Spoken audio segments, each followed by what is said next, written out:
Di dunia terdapat banyak sekali wali Allah, namun ada 4 wali tertinggi Allah yang terkenal di seluruh penjuru dunia. Dalam pemahamannya istilah wali kutub, wali gauts, tidak pernah ada dalam Islam. Pasalnya, segala yang gaib pasti telah dijelaskan Allah dan Rasul-Nya Shallallahu Alaihi Wasallam. Tidak ada peluang bagi manusia untuk mengetahui hal gaib selain melalui penjelasan Allah dan Rasul-Nya Shallallahu Alaihi Wasallam. Istilah wali kutub dan wali gauts dikatakan hanya ada dalam mitos ajaran Sufi. Lalu apa itu wali kutub menurut mereka? Menurut akidah Sufi, wali adalah sosok yang ditunjuk oleh Allah dengan berbagai keistimewaan yang dia miliki. Terlepas dari apapun amalnya, sifatnya dan karakternya. Orang bisa saja jadi wali, sekalipun dia tidak memiliki karakter layaknya orang soleh. Mereka juga mengakui bahwa ada wali yang bisa mengatur alam. Bahkan ada yang bisa menciptakan dengan ucapan, kun, fayakun. Rinciannya, 4 wali bertugas menahan alam semesta. Mereka ada di 4 penjuru arah, yang mereka sebut dengan wali autad. Berikut ada 4 wali Allah yang diyakini menjadi wali Allah yang telah tersohor ke seluruh penjuru dunia. 4 wali agung Allah. 1. Syekh Abdul Qadir Al-Jailani. Beliau pernah berkata, kakiku ada di atas kepala seluruh wali. Menurut Abdul Rahman Jami dalam kitabnya yang berjudul Nafahat Al-UNS, bahwa beberapa wali terkemuka di berbagai abad sungguh-sungguh meletakkan kepala mereka di bawah kaki Syekh Abdul Qadir Al-Jilani. 2. Syekh Ahmad Ar-Rifai. Sewaktu beliau pergi haji, ketika berziarah ke makam Nabi Muhammad Shallallahu Alaihi Wasallam, maka nampak tangan dari dalam kubur Nabi bersalaman dengan beliau dan beliau pun terus mencium tangan Nabi Shallallahu Alaihi Wasallam yang mulia itu. Kejadian itu dapat disaksikan oleh orang ramai yang juga berziarah ke makam Nabi Shallallahu Alaihi Wasallam tersebut.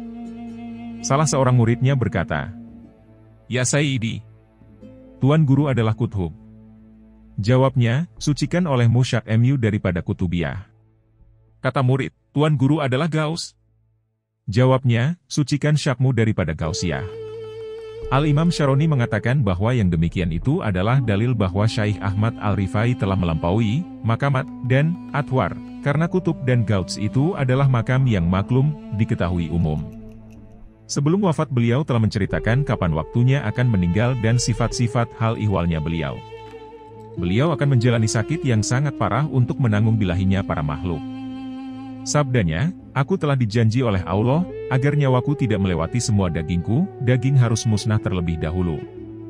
Ketika Sayyidi Ahmad Al-Rifai sakit yang mengakibatkan kewafatannya, beliau berkata, "Sisa umurku akan kugunakan untuk menanggung bilahi agungnya para makhluk." Kemudian beliau menggosok-gosokkan wajah dan uban rambut beliau dengan debu sambil menangis dan beristighfar. Yang dideritai oleh Sayyidi Ahmad Al-Rifai ialah sakit, muntah berat. Setiap hari tak terhitung banyaknya kotoran yang keluar dari dalam perutnya. Sakit itu dialaminya selama sebulan. Hingga ada yang tanya, "Kok bisa sampai begitu banyaknya yang keluar, dari mana ya Kanjeng Syekh? Padahal sudah 20 hari Tuan tidak makan dan minum." Beliau menjawab, "Karena ini semua dagingku telah habis, tinggal otakku, dan pada hari ini nanti juga akan keluar dan besok aku akan menghadap Sang Maha Kuasa." Setelah itu ketika wafatnya, keluarlah benda yang putih kira-kira 2-3 kali terus berhenti dan tidak ada lagi yang keluar dari perutnya. Demikian mulia dan besarnya pengorbanan aulia Allah ini sehingga sanggup menderita sakit menanggung bala yang sepatutnya tersebar ke atas manusia lain. Wafatlah wali Allah yang berbudi pekerti yang halus lagi mulia ini pada hari Kamis waktu duhur 12 Jumadil awal tahun 570 Hijrah. Riwayat yang lain mengatakan tahun 578 Hijrah. 3. Syekh Ahmad Badawi. Setiap hari, dari pagi hingga sore, beliau menatap matahari, sehingga kornea matanya merah membara. Apa yang dilihatnya bisa terbakar, khawatir terjadinya hal itu, saat berjalan ia lebih sering menatap langit, bagaikan orang yang sombong. Sejak masa kanak-kanak, ia suka berhalwat dan riadoh, pernah 40 hari lebih perutnya tak terisi makanan dan minuman. Ia lebih memilih diam dan berbicara dengan bahasa isyarat, bila ingin berkomunikasi dengan seseorang. Ia tak sedetik pun lepas dari kalimat thayyibah, berzikir dan bersholawat. Pada usia dini beliau telah hafal Al-Quran, untuk memperdalam ilmu agama ia berguru kepada Syekh Abdul Qadir Al-Jailani dan Syekh Ahmad Rifai. Suatu hari, ketika beliau telah sampai ke tingkatannya, Syaikh Abdul Qadir Al-Jailani, menawarkan kepadanya, "Manakah yang kau inginkan ya Ahmad Badawi, kunci Masyrik atau Maghrib, akan kuberikan untukmu." Hal yang sama juga diucapkan oleh gurunya Syaikh Ahmad Rifai, dengan lembut, dan karena menjaga tata krama murid kepada gurunya, ia menjawab, "Aku tak mengambil kunci kecuali dari Al-Fatah, Allah." Peninggalan Syaikh Ahmad Badawi yang sangat utama, yaitu bacaan Shalawat Badawiyah Sugro dan Shalawat Badawiyah Kubro. 4. Syaikh Abu Hasan Asy-Syadzili. Keramat itu tidak diberikan kepada orang yang mencarinya dan menuruti keinginan nafsunya, dan tidak pula diberikan kepada orang yang badannya digunakan untuk mencari keramat. Yang diberi keramat hanya orang yang tidak merasa diri dan amalnya, akan tetapi dia selalu tersibukkan dengan pekerjaan-pekerjaan yang disenangi Allah dan merasa mendapat anugerah, fadal, dari Allah semata, tidak menaruh harapan dari kebiasaan diri dan amalnya. Di antara keramatnya para syiddiqin ialah 1. Selalu taat dan ingat pada Allah secara istiqomah, kontinu.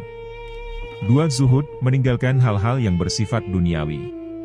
3. Bisa menjalankan perkara yang luar biasa, seperti melipat bumi, berjalan di atas air dan sebagainya. Di antara keramatnya wali kutub ialah 1. Mampu memberi bantuan berupa rahmat dan pemeliharaan yang khusus dari Allah. 2. Mampu menggantikan wali kutub yang lain. 3. Mampu membantu malaikat memikul arsy. 4. Hatinya terbuka dari hakikat zatnya Allah dengan disertai sifat-sifatnya. Beliau pernah dimintai penjelasan tentang siapa saja yang menjadi gurunya. Kemudian beliau menjawab, "Guruku adalah Syaikh Abdus Salam Ibnu Masyisi, akan tetapi sekarang aku sudah menyelami dan minum 10 lautan ilmu. 5 dari bumi yaitu dari Rasulullah Shallallahu Alaihi Wasallam, Abu Bakar R.A., Umar bin Khattab R.A., Utsman bin Affan R.A. dan Ali bin Abi Thalib R.A., dan 5 dari langit yaitu dari malaikat Jibril, Mikail, Israfil, Israil dan Ruh yang agung."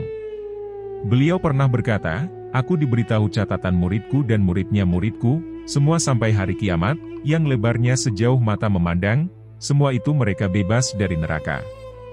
Jikalau lisanku tak terkendalikan oleh syariat, aku pasti bisa memberitahu tentang kejadian apa saja yang akan terjadi besok sampai hari kiamat."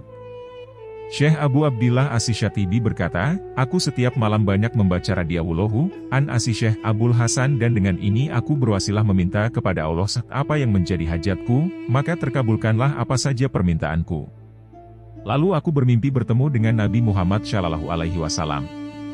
Dan aku bertanya, "Ya Rasulullah, kalau seusai sholat lalu berwasilah membaca Radiawulohu, an Asy-Syekh Abu Hasan dan aku meminta apa saja kepada Allah apa yang menjadi kebutuhanku lalu dikabulkan, seperti hal tersebut apakah diperbolehkan atau tidak?"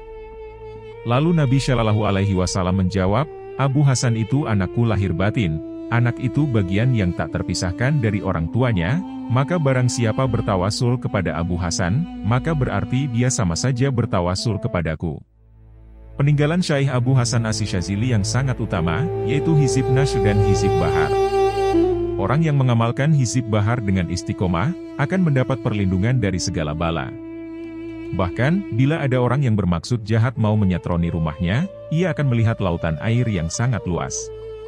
Si penyatron akan melakukan gerak renang layaknya orang yang akan menyelamatkan diri dari daya telan samudera. Bila di waktu malam, ia akan terus melakukan gerak renang sampai pagi tiba dan pemilik rumah menegurnya. Hizib Bahar ditulis Syaikh Abu Hasan Asy-Syadzili di Laut Merah, Laut Kulzum. Di laut yang membelah Asia dan Afrika itu Syaikh Abu Hasan Asy-Syadzili pernah berlayar menumpang perahu. Di tengah laut tidak angin bertiup, sehingga perahu tidak bisa berlayar selama beberapa hari. Dan, beberapa saat kemudian Syaikh Al-Syadzili melihat Rasulullah. Beliau datang membawa kabar gembira. Lalu, menuntun Syaikh Abu Hasan Asy-Syadzili melafazkan doa-doa. Usai Syaikh Abu Hasan Asy-Syadzili membaca doa, angin bertiup dan kapal kembali berlayar. Abah Fauzan Ar-Rafi, Imam Al-Ghazali ketika ditanya tentang seorang pembimbing rohani, guru mursyid yang tidak lain adalah seorang wali Allah, beliau berkata, menemukan guru mursyid itu lebih mudah menemukan sebatang jarum yang disembunyikan di padang pasir yang gelap gulita. Bisa kita bayangkan bagaimana sulitnya menemukan sebatang jarum di tengah padang pasir di gelap gulita, dalam kondisi terang pun akan sulit menemukannya. Ungkapan Al-Ghazali yang digelar sebagai Hujjatul Islam tidaklah berlebihan. Coba kita simak beberapa dalil berikut tentang wali Allah. Dalam hadits qudsi, Allah berfirman yang artinya, para waliku itu ada di bawah naunganku, tiada yang mengenal mereka dan mendekat kepada seorang wali, kecuali jika Allah memberikan taufik hidayahnya. Abu Yazid Al-Bustami mengatakan, para wali Allah merupakan pengantin-pengantin di buminya dan takkan dapat melihat para pengantin itu melainkan ahlinya.